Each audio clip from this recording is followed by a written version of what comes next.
सिर्फ आधे घंटे का इंतजार है, जिसके बाद बिहार चुनाव की तारीख का सस्पेंस आज खत्म होने वाला है। आज बिहार की चुनाव की तारीख का ऐलान होने वाला है। अब से आधे घंटे बाद विज्ञान भवन में चुनाव आयोग प्रेस कॉन्फ्रेंस करने वाला है, जहां पर आपको सीधे भी लिए चलेंगे। चुनाव आयोग इस प्रेस कॉन्फ्रेंस में बिहार विधानसभा चुनाव की तारीखों का ऐलान करेगा।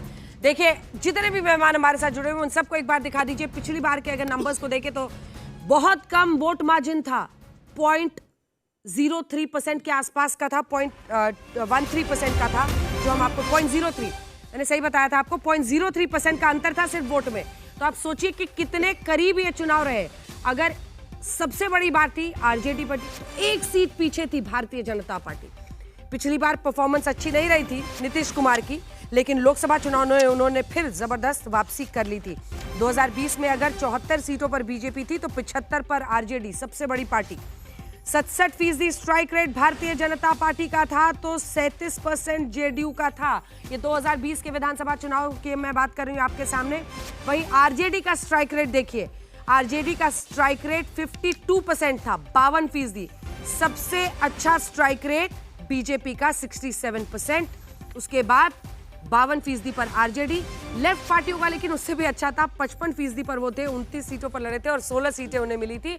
और लोग माने ना माने, लेकिन बिहार का एक बड़ा हिस्सा है जहां पर वाम दलों का भी अपना उनका अस्तित्व बना हुआ है, लगातार बना हुआ है।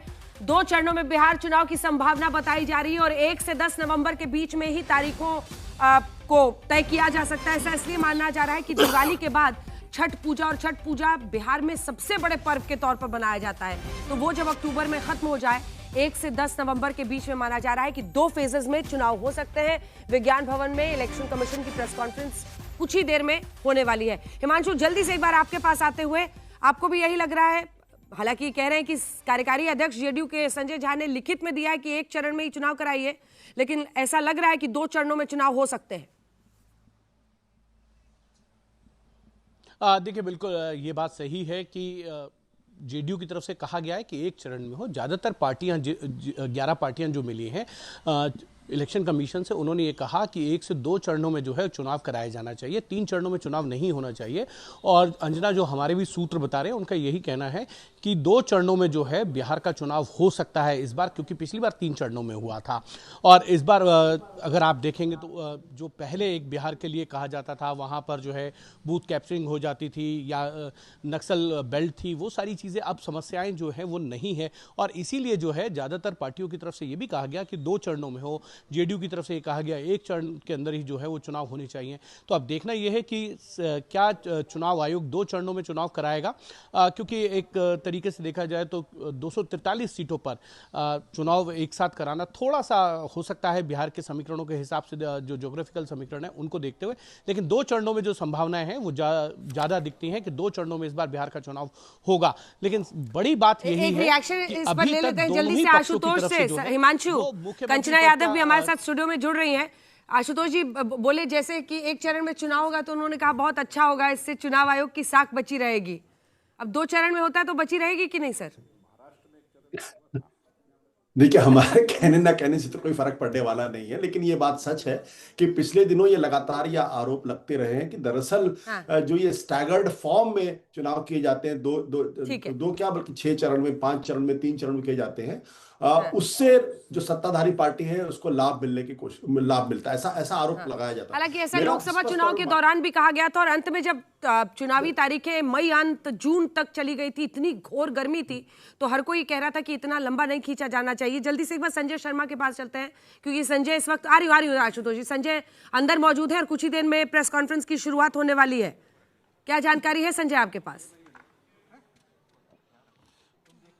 जी हाँ, बिल्कुल। इलेक्शन कमीशन के अधिकारी, आला अधिकारी यानी इलेक्शन कमीशन अभी फाइनल मीटिंग कर रहा है। बस जैसे मीटिंग खत्म होगी वैसे ही पूरा कमीशन यहाँ पर मंच पर हाजिर रहेगा। और जहाँ तक आप सारे लोग बात कर रहे थे, तो उसमें मुझे लगता है कि चरणों से ज़्यादा फर्क नहीं पड़ता।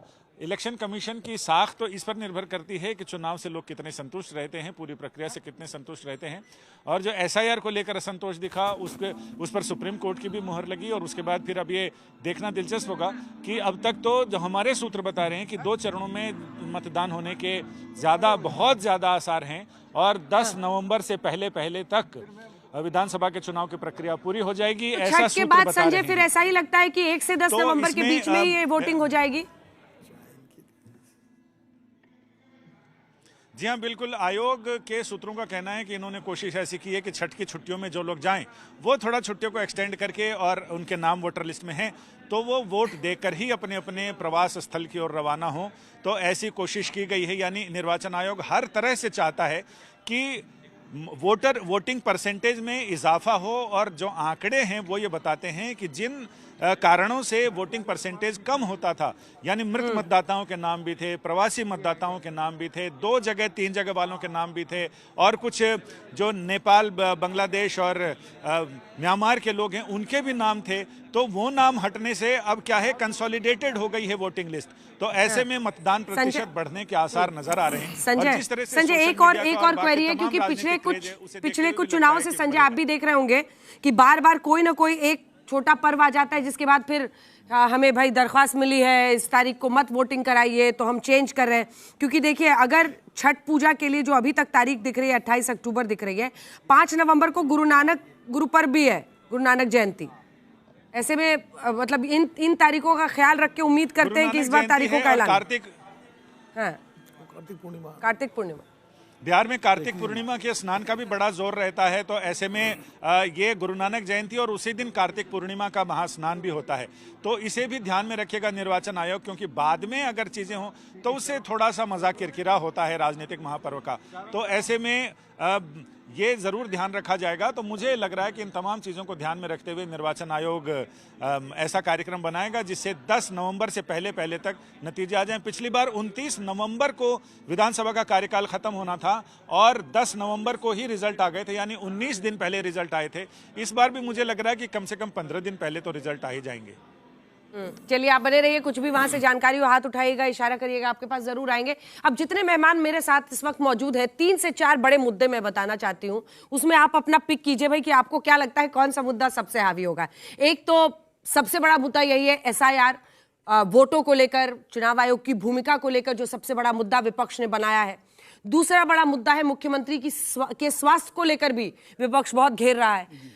तीसरा बड़ा मुद्दा अगर आप देखिए तो पिछली बार महंगाई, बेरोजगारी बड़ा मुद्दा था, लेकिन इस बार उतना शोर नहीं दिख रहा है, क्योंकि इंडिया गठबंधन का खास तौर पर जब तेजस्वी यादव और राहुल गांधी एक साथ निकले थे तो बस ये वोट चोरी को ही लेकर नारेबाजी वहां पर हो रही थी।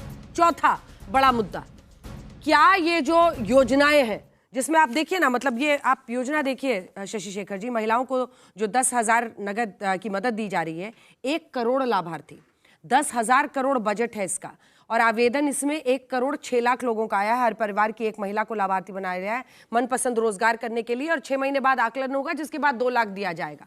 इस तरह की योजनाएं वहां पर पहुंच रही हैं। जल्दी जल्दी जो 4 बड़े मुद्दे मैंने गिनाए हैं उनमें आपको क्या लगता है कौन सा मुद्दा सबसे हावी दिख रहा है? महिलाओं वाला मुद्दा वाकई बहुत इंपॉर्टेंट है। और यदि आप ये मान लीजिए कि एक महिला के परिवार में 4 लोग हैं और चारों लोग अगर उससे प्रभावित होते हैं तो सीधे सीधे 4 करोड़ वोट होते हैं। ये बड़ा पॉम्पस सा एनालिसिस है। और डायरेक्ट केमिस्ट्री और वोट कितने पड़ेंगे, 5 करोड़ पड़ेंगे, पर ऐसा होता नहीं है। तो पर इसका असर जरूर पड़ेगा। असर पड़ेगा आपकी नजर में? आपकी नजर में सत्यप्रकाश जी? सत्यप्रकाश बोलेंगे जो मेरे पक्ष में सारे। 16 लाख मजदूरों को भी 5-5 हजार दिया गया है वस्त्र के लिए। ये योजना बहुत पुरानी है नीतीश कुमार जी की, और जो महिला सशक्तिकरण की जितनी भी योजनाएं नीतीश कुमार की, ये 10,000 समझिए सोने पे सुहागा है। पहले भी हुनर नाम की योजना में अल्पसंख्यक मुस्लिम समाज की महिलाओं को 2,500 रुपया दिया जाता था। जो मुस्लिम परित्यक्त महिला हैं उनको सहायता राशि हर महीने दी जाती है। कन्या उत्थान योजना में 50,000 स्नातक को मिलता है, 25,000 रुपया मिलता है जो 12वीं पास हो जाती हैं।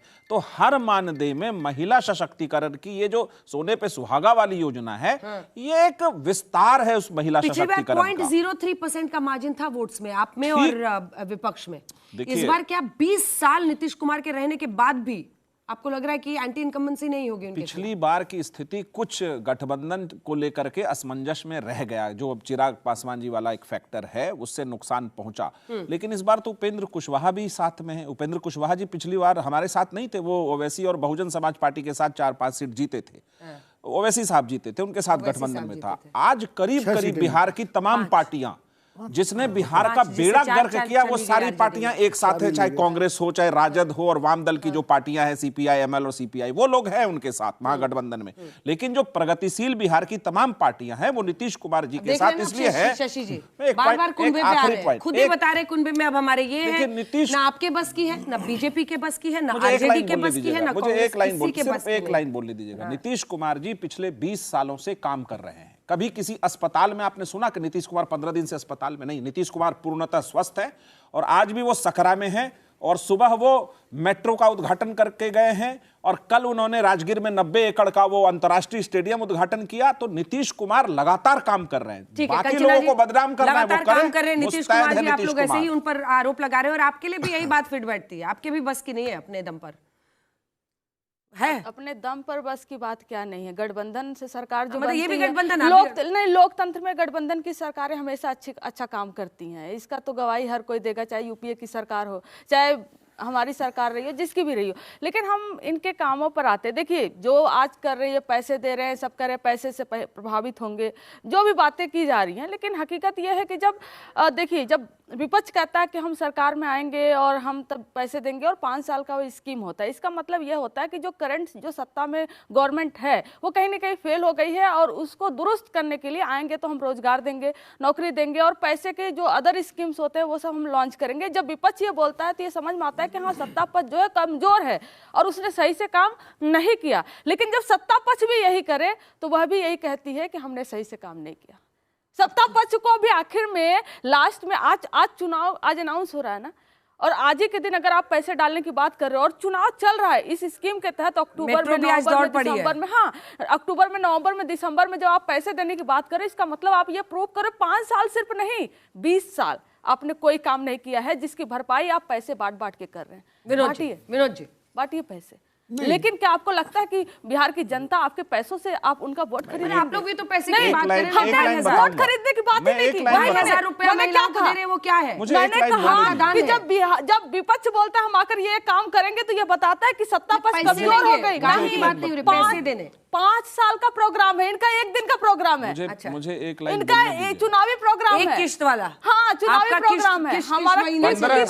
15 साल लालू राबड़ी और कांग्रेस की सरकार एक योजना बता दे, एक योजना जिसमें 5 रुपया किसी गरीब के खाते में, किसी गरीब के तरक्की में कुछ भी गया हो, एक योजना बता दे। ये मुस्लिम समाज के बहुत सिपल सलार बनते हैं। मुस्लिम समाज के लिए 15 साल में लालू राबड़ी कांग्रेस की सरकार ने कोई एक योजना बता दे कि ये किया है तो मैं आपके लिए ताली बजा दूंगा। 20 साल का आपकी कमाई बता दूं। 20 साल में हमने एक उजड़ा बिहार को 20 साल में हमने एक उजड़े बिहार को रास्ते पर लाया। आपको विकास दर पता है बिहार का कितना है? लगातार 4 टर्म से नीतीश कुमार या तो 1 नंबर पर है या 2 या 3 या 4 नंबर पर है।